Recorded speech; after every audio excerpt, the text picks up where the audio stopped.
A Cup of Christmas Tea by Tom Haig. The log was in the fireplace, all spiced and set to burn. At last the yearly Christmas race was in the clubhouse turn. The cards were in the mail, all the gifts beneath the tree, and 30 days reprieve till Visa could catch up with me.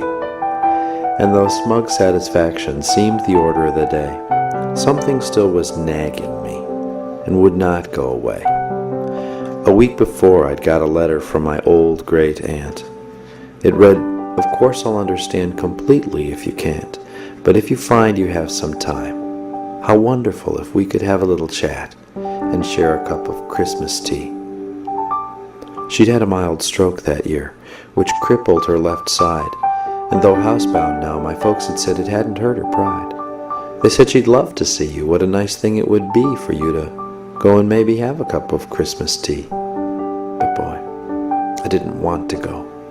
Oh, what a bitter pill to see an old relation and how far she'd gone downhill.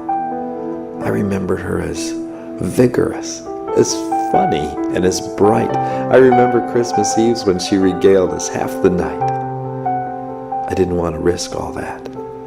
I didn't want the pain. I didn't need to feel depressed. I didn't need the strain. And what about my brother? Why not him? She's his aunt too. I thought I had it justified. But then, before I knew, the reasons not to go I so painstakingly had built were cracking wide and crumbling in an acid rain of guilt. I put on boots and gloves and cap, shame stinging every pore, and armed with squeegee, sand, and map, I went out my front door. I drove in from the suburbs to the older part of town. The pastels of the newer homes gave way to gray and brown. I had that disembodied feeling as the car pulled up and stopped beside the wooden house that held the Christmas cup. How I got up to her door I really couldn't tell. I watched my hand rise up and press the button of the bell. I waited, aided by my nervous rocking to and fro, and just as I was thinking I should turn around and go, I heard the rattle of the china in the hutch against the wall, the triple beat of 2 feet and a crutch come down the hall, the clicking of the door latch and the sliding of the bolt, and a little swollen struggle popped it open with a jolt. She stood there, pale and tiny, looking fragile as an egg. I forced myself from staring at the brace that held her leg, and though her thick bifocals seemed to crack and spread her eyes, their milky and refracted depths lit up with young surprise. Come in, come in." She laughed the words. She took me by the hand, and all my fears dissolved away, as if by her command. We stepped inside, and then before I knew how to react, before my eyes and ears and nose was Christmas past, alive, intact, the scent of candied oranges, of cinnamon and pine, the antique wooden soldiers in their military line, the porcelain nativity I'd always loved so much, the Dresden and the crystal I'd been told I mustn't touch. My spirit fairly bolted, like a child out of class, and danced among the ornaments of calico and glass. Like magic, I was 6 again, deep in a Christmas spell, steeped in the million memories the boy inside knew well.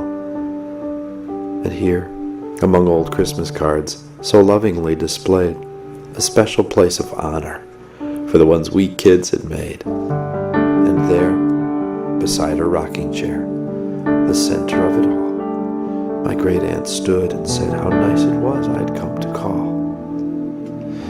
I sat and rattled on about the weather and the flu. She listened very patiently, then smiled and said, "What's new?" Thoughts and words began to flow. I started making sense. I lost the phony breeziness I use when I get tense. She was still passionately interested in everything I did. She was positive, encouraging, like when I was a kid. Simple generalities still sent her into fits. She demanded the specifics, the particulars, the bits. We talked about the limitations that she'd had to face. She spoke with utter candor and with humor and good grace. Then, defying the reality of crutch and straightened knee on wings of hospitality, she flew to brew the tea. I sat alone with feelings that I hadn't felt in years. I looked around at Christmas through a thick, hot blur of tears, and the candles and the holly she'd arranged on every shelf. The impossibly good cookies she still somehow baked herself. But these rich, tactile memories became quite pale and thin when measured by the Christmas my great-aunt kept deep within. Her body halved and nearly spent, but my great-aunt was whole. I saw a Christmas miracle, the triumph of a soul. The triple beat of 2 feet in a crutch came down the hall. The rattle of the china in the hutch against the wall. She poured 2 cups. She smiled.